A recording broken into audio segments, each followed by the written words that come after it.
His audience is like, hey, Destiny, you haven't said the N-word in a while. What the f- going on? I can't remember if you're racist or not. Not going to have fun with this one. We're not going to have fun with this one. It is what it is, but can't have fun all the time. I wrote a script for this. I'm looking right at it, but it feels inadequate. It feels like something that's going to require a longer follow-up video, but it also feels like something I've talked about so many times. It's just frustrating, but here we are. So everybody knows that Joe Biden dropped out of the presidential race. Wait, what? And that Kamala Harris took his place. And Wait, we've what? seen a very surprising shift in attitudes toward electoral politics from a lot of online left-leaning, starting at just general liberals, going further left attitudes since Kamala came to the forefront. And that's created an interesting and concerning and very volatile conversation around what leftists should be doing in this American election. If you ask me, the gap between what to expect in a Kamala Harris presidency and what to expect in a Joe Biden presidency is not all that big. And if you were resigned to not voting for Joe Biden on the basis of certain principles, history tells us you probably should feel the same way about Kamala Harris. However, Kamala is not Joe Biden. In 2020, she ran left of Joe Biden on pretty much every issue. And if we take into account her time as a senator, she'd overall have one of the most progressive records for an incoming president in American history. Now, let's be clear, the bar is in hell. We're not talking about anything radical, world-changing, or even status quo changing from her record, but she at least seems to be flashing signs that she might be amenable to being pressured from the left, which Biden showed himself to be pretty much immune to. So for those of you who feel like the removal of Biden from the top of the ticket is something to respond to, like that is a reasonable way to look at things. That said, these two demonstrably true statements of non-committal that I just gave will be enough to get certain people very mad in the comment section at me. It's just the nature of online political discourse, especially right now, as so many of us are far too invested in what voting means here in the States. It is a dumpster fire right now. To be specific, I'm speaking to the real significant animosity toward Black liberals who have gotten energized by the sudden emergence. I missed it. Just the nature of online political discourse, especially right now, as so many of us are far too flashing in hell. We're not talking about anything radical, world-changing, or even status quo changing from her record, but she at least seems to be flashing signs that she might be amenable to being pressured from the left, which Biden showed himself to be pretty much immune to. So for those of you who feel like everyone's annoying, they love me rewinding like shit. The removal of Biden from the top of the ticket is something to respond to, like that is a reasonable way to look at things.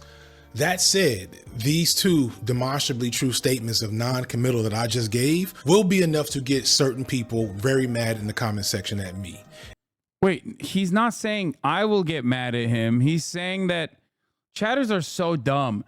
He's just using me as a meme to demonstrate rage. That's it. It's just the nature of online political discourse, especially right now, as so many of us are far too invested in what voting means here in the States. It is a dumpster fire right now. To be specific, I'm speaking to the real significant animosity toward Black liberals who have gotten energized by the sudden emergence of Kamala Harris and the corresponding criticism from white leftists and now folks from the Middle East who see this as a portrayal of various causes. And the CIA and just counterintelligence, counterinsurgents forces, they have got us cooked right now. We are. I don't even know if it's the CIA, honestly. I think it's on autopilot. We're just doing it to ourselves now. It's just, that's how successful this Cold War and subsequent Red Scare propaganda was. Down bad. So I want to be clear, while I tend to agree with the overt leftists in this conversation, it's also very true that you're not about to talk to Black folks any type of way online and think that that's going to go over well. I've noticed how many Black folks my age and younger have gotten charged up for Kamala Harris.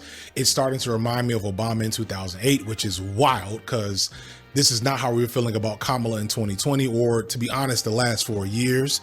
The fact that she's been able to suddenly emerge as this superstar for the Democratic Party and admittedly has been running an effective campaign, it is mind blowing. It's kind of scary because Kamala Harris was the first person to quit the campaign in 2020, but somehow she's effectively running the exact same playbook that Obama did in '08 and is working as if we don't know what Obama was by 2016. And this is not good. It's not good for a lot of reasons that I don't want to get into on the B-Sides video, but the reality is the not goodness of it is going to be very hard to explain to liberals and black liberals alike, period. Especially, and let's be honest, if you are not having real conversations with black people and have not been doing that at any point in time up until this point. As a person who was a hardcore Obama fan in 2008, I can tell you there was nothing you could have told me in that moment that would have changed my mind about Obama at that time. At best, you'd have been ignored. At worst, you'd have been cursed out, which is, I think, what's happening to a lot of white leftists online. But beyond the white leftists, who I'll get back to in a second, this is also happening between black folks, black liberals in America, along with some black folks in places like the Congo and Middle Eastern folks in Palestine, Lebanon, that have been perpetual but invisible victims of American imperialism for generations, places that Obama himself bombed and drone struck relentlessly while he was president. From a purely political standpoint, I stand with the victims of American imperialism and have no real allegiance to America's behavior overseas. And although I completely recognize that a Trump presidency will be worse for everyone, I also completely understand the fear and frustration that some folks outside of the US have at seeing us start stand accounts for a presidential candidate who we can rest assured will only continue the American imperialistic agenda. And much like Obama, will be able to hide these atrocities behind black excellence and black success and black faces in high places and a lot of things that will get black liberals charged up to defend when it's really indefensible. When you're hearing some of these folks in the Middle East talk about how black people have a role in colonization, they're not wrong. That's what they're talking about. But from the perspective of a lot of black folks, liberal and otherwise, this really feels out of pocket and extra aggressive, which it has been. Because on the flip side, it's always us and our image that is constantly evoked and used to push left-leaning agendas of all sorts, both here in America, but worldwide. And most times this can look amazing. It looks like these global moments of solidarity where we can rejoice in the fact that other people in the world are standing with us. But in other times, it looks like white girls painting themselves black for poorly thought out art pieces. History has taught black people in America from any political standpoint that at the end of the day, we will probably be on our own and cannot count on anyone but each other.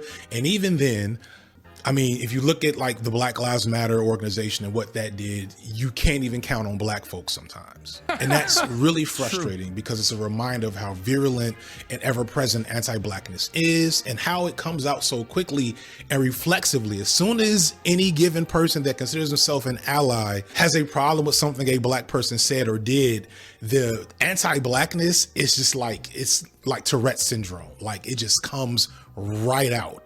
And it makes you feel like none of these people are actually allies, even when they are acting in an allyship role, because why is that so easy for you to fall back into? Coming back to the CIA role in this, why are black folks getting the attention for the newfound support for Kamala Harris? We are not the driving force behind American politics. We are 13% of the population, maybe 5% of the electorate. I think a part of the reason is because the liberal Democratic Party oftentimes will so cynically weaponize black bodies as like a shield in a way that is a little bit different than the Republican Party, but still kind of similar in that regard, where there's like this monolithic force of blackness. Like the greatest example of this happened with Joe Biden, where I felt like I was losing my fucking mind. Polling data showed majority of black voters wanted Joe Biden out. Okay. And also beyond that, the Joe Biden isn't black. Like, and yet people kept saying, oh, well, black people like Joe Biden. So if you don't like Joe Biden, it's because you're anti-black. And it's like people, myself included, were saying Kamala Harris would be a better substitute than Joe Biden. Kamala Harris is black. And people were still trying to make that argument. Okay. People were still trying to make that argument. They made that argument against Bernie Sanders, and it was effective. They made that argument against Bernie Sanders during the primaries, and it was fucking effective. They were like, well, black people voted for Joe Biden. obviously, and the Congressional Black Caucus likes Joe Biden. Jim Clyburn likes Joe Biden. He's black. So if you don't like Joe Biden, you don't like black people. You're racist. Okay? Which is crazy. It's a crazy thing to say. It is a crazy thing to say, and yet people say it all the time. Like the fact that black people and Congolese people and Palestinian people are fighting each other online right now is the most ass backwards and heartbreaking thing I've seen online in a while. And it shows I felt this way about you until I started watching the stream, that I was like an anti-black person. Yeah, I know that people say that about me all the time too, cynically. And I honestly, I mean, sometimes black people say that too, like Black Twitter, sometimes Barbs specifically. Flaws in the medium of social media as a tool for seeking liberation or even just educating on certain topics. But it's not just the medium, like it's us, it's y'all. Like the way y'all act and think when it comes to these platforms, it don't work. It's not working, and something needs to change. Your comments about Sprite are kind of anti-black. Why? Because I said it's spicy. I said I like it. It's just not my favorite because it's a little too spicy. It's like too close to fucking tonic water for my taste. Come on. It's true. It's true. Sprite is straight up like too close to a fucking tonic water for my taste. Is spicy. And I love spice, by the way. Come on now. Don't say that's white as fuck. Dog, I literally eat, like I eat hot peppers on a daily basis. I'm Turkish. Like, come on. I am white, but like, you know, I am spicy white. Okay. I fucking love spice. Get the fuck out of here. You can't come for me on that. I'm just saying that like Sprite is not actually spicy. I'm saying that it's like, it's got a kick. I'm using spice as a substitute for fucking kick. Okay. Yeah. I've said in so many videos that these platforms are designed explicitly to minimize informed and useful discourse and maximize hot takes and abrasiveness. A lot of good education and communication is possible, but it constantly has to fight for space with the most ridiculous and misguided messages ever. The type of nuance and care and insight that this conversation needs, it's not going to happen in a 60-second TikTok video, or even a, hour-long YouTube video is only going to scratch the surface. And don't get me started on fucking Twitter. Like, when I think about the dude, Nacho Supremo, I don't know this dude's name. You know who I'm talking about. That's getting drugged. He was probably the first person of a significant size to get drugged for his response to Kamala Harris. But it wasn't even about Kamala Harris. This wasn't about Kamala Harris. I think some people were criticizing him about Kamala Harris, but I totally understood why people were upset, because it completely minimizes the human being that he is supposedly on the side of in this circumstance, the victim. You know what I mean? It's like belittling the victim and also somewhat belittling black people in general. Like memifying a horrific extrajudicial killing of a black woman in her own home in this way is obviously going to draw a lot of anger from a lot of people. That's what it is. You're not voting for the cop. You need to vote for the cop because it's the cop's turn to be president. I imagine that had he not been content brained, that he'd have responded differently up. I also remember, I forget who it was, but like it might have been a TikTok video I watched or something, but like the complex nature in which like how black people talk about black people in the police force. And obviously it's not monolithic in its understanding at all, of course. But like there was someone talking about during the Black Lives Matter protests in not Ferguson, but I think in Minnesota, actually, like in the immediate aftermath of George Floyd's execution, there were white guys who were yelling at black cops. Like there was a black cop there, and I think like I think the black people in the crowd were saying like, think about your children, right? Like think about your children. Like what would you know that like if your kid was on the other side and the rest of your force, like the rest of the cops, like how they would treat your kid, right? Whereas the white guys were like, fuck you, pig, and like calling the cops like Uncle Toms or whatever. Is it Josh Johnson, the comedian? It might have been Christian. Like the white guys were like way more aggro and tackling it in like a very different way, in a way that almost it was Christian. Okay, I think it was Christian. It was really good. It was a really good video. It was Christian Divine. Front, and then when he was brought to the table to say, hey, this wasn't cool. I think in a situation where people get a chance to have actual conversations that don't have to be consumed through this medium, people tend to come off way better. But when you have to have pithy, like soundbite content that also somehow is supposed to speak to these complex and big brain political ideologies, you have to squeeze and flatten them into, you know, fucking Burger King sandwiches. Like it's, and then we respond to these flattened, you know, commodified, optimized for content consumption, like, share, and subscribe messages around these politics as if it's the real message, as if it's the massive text that the messaging was developed from, or the years-long study and like organizing work and community work that all this stuff really is supposed to lead to. We make it just this, and this doesn't do much of anything except for create the environment for what's happening right now. And because the hot take version of these politics is what it's shared, is what builds platforms, people are incentivized to behave in the most non-productive ways. And we gotta stop. We gotta stop. I really want folks to just step away from the keyboard and go to your own tangible communities, IRL if possible, but online and smaller pockets if necessary, and focus on work and education and communication. Yes. And be normal when you do that. Don't be fucking weird. Don't be sweaty. Don't be gross. Don't be a weirdo.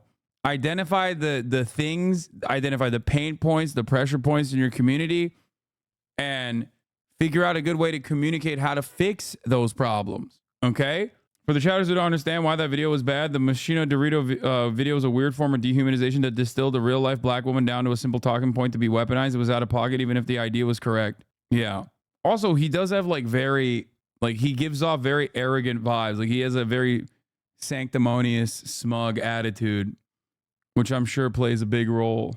That could be done there, because this situation happening right now has psyop written all over it. And part of me feels this because unironically, this again all started with white leftists, as these things tend to do. And that's a bugaboo that I've had forever, because it feels like so many white leftists barely know how to effectively communicate with each other in like useful and effective ways. And I don't know what in the world made them think that some of these statements and videos are going to go over well with black people, especially black liberals, like who we have to do work to communicate with effectively. Like, way back in the Ally video, my homegirl, Dr. Candace Hargins, made a comment about, like, do you want to have progress or do you want to be correct? You know what I'm saying? Like, folks are really caught up on being technically correct as opposed to building coalition and community and coming up with strong responses to conflicts and issues. Folks are more interested in style points and pithy comebacks and aren't considering how they sound and come off and whether or not they've actually done it. Donald Trump portrays Kamala Harris as the most radical left figure to run for president, dubbing her Comrade Kamala due to her advocacy for higher taxes to support a progressive agenda. However, progressive members of Congress, many of whom worked closely with Harris during her Senate tenure, offer a contrasting view of the vice president. They see her as an ally on issues like reproductive rights and voting rights. Nevertheless, their deeper alliance lie with President Joe Biden and his administration, which embraced some leftist policies to advance their legislative agenda. Concerned about potentially losing their influence in the White House, they urged the Democratic nominee to adopt more populist economic strategies in the final weeks of her campaign, noting that some aspects of her platform are less progressive than Biden's in 2020. She has her focus and her responsibilities. My primary collaborations have been with President Biden, remarked Bernie Sanders when asked about Harris's area of alignment. Running the shortest modern US presidential campaign, Harris has moderated many of her earlier liberal stances while also adopting centrist positions, particularly on immigration, fracking, and elements of her economic policy. This is dodging the issue of Islamophobia within the black community. What are you talking about? The black community is literally Muslim. Like, what the fuck? If you look, there's hella black Muslims, bro. What do you mean? If you look at like every other demographic in the United States of America and their Islamophobic sentiment, black people across the board are infinitely more understanding of Muslims. Don't be silly. You are insane. Like, I get mad when people hyper focus on black people and talk about like homophobia and other forms of bigotry. Like, where people will be like, "Oh, dude, black people are really homophobic. Black people are really misogynistic." It's like a very liberal way of like trying to play into the same like stereotyping of the angry, violent black man, but from like a way that gives liberals permission to speak on black people like that, especially when it's like, the fuck are you talking about? Literally, no community is monolithic. The black community is not monolithic at all. But beyond that, like, white people across the board are just as fucking homophobic and just as misogynistic as black people are, except we don't look at white people as a monolith because we understand that is the in group, that is the dominant group. So we don't analyze it from the same fucking framework. But overall, when you look at black people in the black community in the United States of America, Islamophobia is not a huge issue at all. As a matter of fact, I would say that they are like out of every fucking group, out of every subgroup, out of every like racial category in the United States of America, if you were to look at who's like more Islamophobic, black people would be in the bottom of that list. They would be the least Islamophobic group of people, dead last. They also happen to have a significant number of Muslims. Like, their support for Palestine has been scary. Wait, what? Less than Arab people? Okay, that doesn't count, man. What the fuck? Yes, black people as a group of as a population subgroup that isn't predominantly Muslim is less Islamophobic than all the other groups, with the exception of Arabs. Anything to help the situation. We live in an online world where everyone is trying to have a monologue written by Aaron Sorkin. If you don't know who Aaron Sorkin is, he's a TV writer who's written some great films and TV shows over the years, like Social Network and A Few Good Men. And he's Actually, Arab people are surprisingly chill about Islam. It's crazy, I know. really good at something that I think has like brainwormed so many people on the left. The grandstanding, put them in their place, owned by facts and logic monologue moment. You know, that's why so many of these videos are such and such destroys conservative over abortion bill. Like, that term, that word, destroy, that's an Aaron Sorkin thing. No, I'm going to hold you to an answer on that. What makes America the greatest country in the world? What about the people?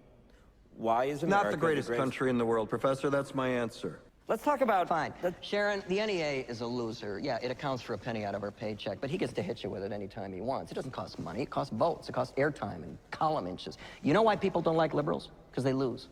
Sorority girl, just in case you accidentally wander into a voting booth one day, there's some things you should know. And one of them is there is absolutely no evidence to support the statement. Bro, the fucking misogyny jumped out. Aaron Sorkin hates women. I will never let this go. Dude, he's the number one hater of women. Yo, remember when Aaron Sorkin wrote an op-ed for the New York Times where he literally was like, anyone but Kamala, I think Mitt Romney. I think Joe Biden should endorse Mitt Romney. He fucking hates women so much, which is why it's hilarious that liberals love him so much. Okay? He just, dude, even in that brief moment, he's like, hey, sorority girl, if you happen to find yourself accidentally in a voting booth, like, come on, dude. Come on.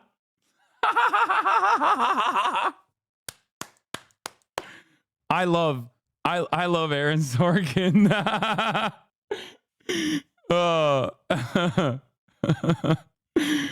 A penny out of our paycheck, but he gets to hit you with it anytime he wants. It doesn't cost money. It costs votes. It costs airtime and column inches. You know why people don't like liberals? Because they lose. Sorority girl, just in case you accidentally wander into a voting booth one day, there's some things you should know. And one of them is there is absolutely no evidence to support the statement that we're the greatest country in the world. We're 7th in literacy, 27th in math, 22nd in science, 49th in life expectancy, 178th in infant mortality, 3rd in median household. Despite being acontextual, like Assam mentioned, the idea of black Islamophobia is another example of sampling hyperfixating on a crosstab of a stat, like how you people focus on black male Trump supporters, but male Trump supporters high across the race. Also, Black Panthers, Malcolm X. No, that is. Wait, what do you mean? That's what I always talk about with respect to black male Trump supporters. Oh shit! Oh shit! What's on screen? I just realized. Household income, number 4 in labor force, and number. Like specifically, not definitely him, right? Because I think that's just the nature of some of these conversations. But the goal of having your Aaron Sorkin moment has made people stop being empathetic and effective and clear. And Tacoma Wept is Aaron Sorkin-esque when you think about it. It is quite Sorkin-esque. It is his penmanship. Like that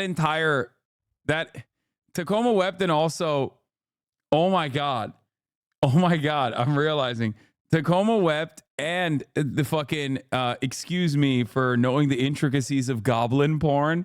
They do live in my mind. Like I never think about Vosh, except those are some of the high notes of his career, in my opinion. It's like the exact same cadence. A lot of things just clicked at the same time in my mind after seeing this brief Aaron Sorkin moment with paired up with our favorite debate lords. And concise with the issues and things we're trying to communicate.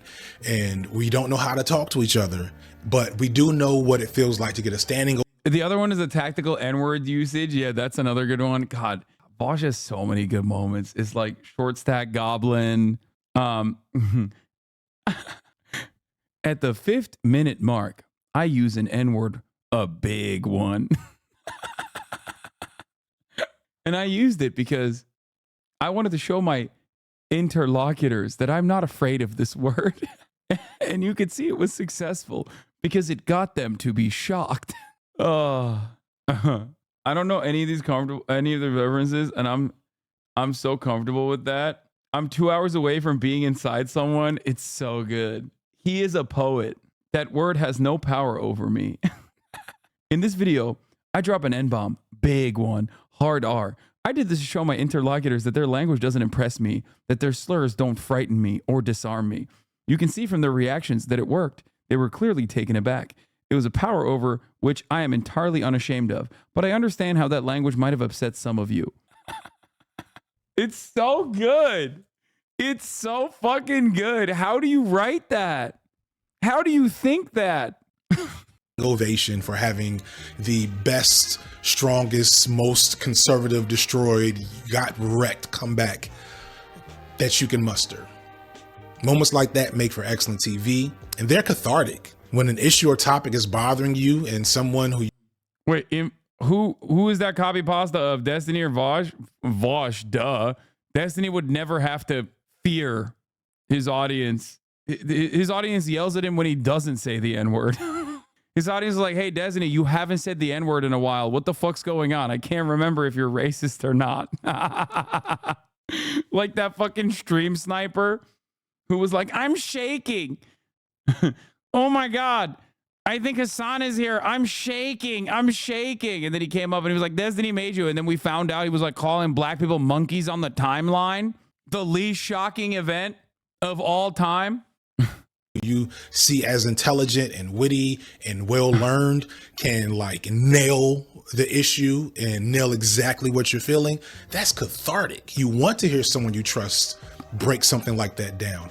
Yeah, this is the best Vosh clip forever. Wait, is this guy seriously saying that I can't get laid? Incredible. I'll give you 5,000 if you can get Poontang before January 1st. Do you have any idea who the fuck you're talking to? When I got off Tinder because of the fucking quarantine, Tacoma wept. even like ignoring the fact that I have a girlfriend, even if we're just talking like randos, I'm 2 hours away right now from being inside somebody else. This is one. I have 2 skills, and it's non-monogamy and speaking publicly. Okay, do some fucking research. Do some fucking research. Oh, so fucking good, dude. Listen. That's the difference. The difference is okay. Like I wouldn't even say Vosh hates me all that much, and you know, I'm not his biggest fan, even though he has talked a lot of shit over the years.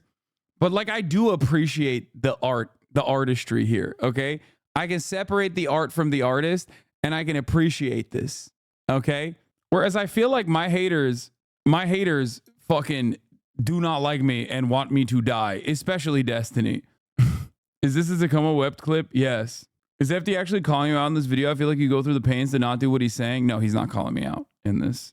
He just used me as a meme. That's why people thought he was calling me out. I get it. I'm good at this job for a reason. But you forget, people are forgetting that after you finish clapping at the awesome way that I or some other talking head broke down the issue is still there. And it's quite possible that what I said or someone else said hasn't brought us any closer. To be fair, when I watched V, unironically, he made me dislike you. Yeah, he did play a lot into that, like a lot. There is definitely, I think like my biggest disagreement isn't even like him leaning on the fucking Hasan is a Russian asset memes or whatever, but more so the way he handles a lot of the stuff. The tactical N-word one is like a great demonstration of how a lot of white left adjacent or leftist kids online operate in terms of not trying to be more understanding of marginalized communities and their background and have this attitude of like talking over people. I dislike all 3 of you. Congratulations. You are so sick. Like you're the coolest, man. Okay. So to addressing that issue, especially if I spend more time being glib than being an effective communicator. I've said so many times, and I'll say it again, the forces behind these mediums do not care about anything but engagement. And if you do not resist the urge to engage and share rage bait, you are doing harm. You're doing harm. You're making things worse, possibly spreading that, in fact. The concept of leftist infighting is somewhat silly. Yeah, like the comparing black nationalism to Nazism is like exactly. And it's a meme because we should always be like having conversations that'll sometimes lead to conflict. I get where we disagree. And I know more than a few leftists that I wouldn't trust to do much of anything in any situation in my personal or like community life space. But I've learned that making content around that is just as bad. And so like, here's the final nugget, maybe something to help folks recognize the difference between conflict and disagreement versus like world defining battles that some find themselves in online.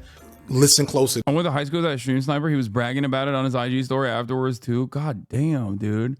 That's crazy. Hopefully he'll, I don't know, get out of that weird mindset that he's currently captive to. To this. Being a leftist is not a marginalized identity. It is not who. Yeah, lucky you survived high school with that guy around. I know. Thank God for Illinois gun control. You know what I'm saying? Holy shit, dude. Oh my God. Republicans constantly talk about like, oh, Chicago gun violence. It's like, God damn, dude. If it wasn't for like the actual restrictions of purchasing weapons in the state of Illinois, you wouldn't be in the chat right now. God damn. Who you are. Yeah, literally dodged a bullet there. It's what you believe. It's what you're trying to bring to the world. I'm shaking. But that is not you. When people say I'm a leftist, it shouldn't be describing the whole of your personality and like humanity. And for some of y'all who I see as the biggest perpetrators of some of these problems, being a leftist doesn't make you. We went to high school together in Texas. There is no gun control, just luck. Oh my God. That's crazy. You stop being white. The aggrieved energy that some of y'all move with is within this space, and the way y'all operate, the way y'all talk to people, the defensiveness when you're called out or even called in, the absence of just self-awareness and critical thinking, and the things y'all say to motherfuckers in the comment section. y'all need to chill the fuck out and shut the fuck up. It's not good. Stop. Let me and other people who are connected to this black liberal space handle that. You all do not, unless you know them folks for real, unless you're going to have a conversation for real, you might want to avoid making content about it or expect to just throw oil on the fire. What I'm trying to get at is that some of y'all argue and respond to disagreement and criticism with the same level of tact and decorum as like the Barbs or like NBA Twitter. No. Oh my goodness, Valentine! Or weebs arguing about anime. And this shit's way deeper than that. And I just need people to have more self-control so that we don't have black liberals and Palestinians being the face of this conflict for a week. That is a tragedy. Black youth are dying in the streets. Black women are dying during childbirth. Americans everywhere cannot afford housing, healthcare. Trans kids are dying through stigma and marginalization. Congolese children are dying from pestilence and having to be ousted from their homes. And Palestinian children are being bombed as I speak.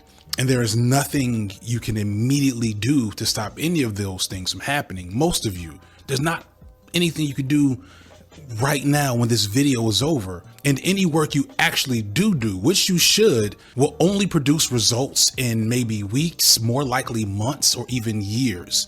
That's the reality of how deep the problems are. And I get it that you can get a feeling of catharsis by leaving a mean comment or a response video on someone's TikTok. And as good as that might make you feel in the moment, it really only makes things worse. Very few things change from that type of interaction. It's just harmful in the end. And that goes for everyone involved, whether I mostly agree with you or not. We have to have more discipline and focus on these platforms when it comes to serious shit. Because otherwise, from my perspective, this is all my opinion, this shit is a waste of time. You're better off, for those left-leaning people, just making content about anime or something, because the politics are getting perverted through these mediums. Today's video is sponsored by Ground News.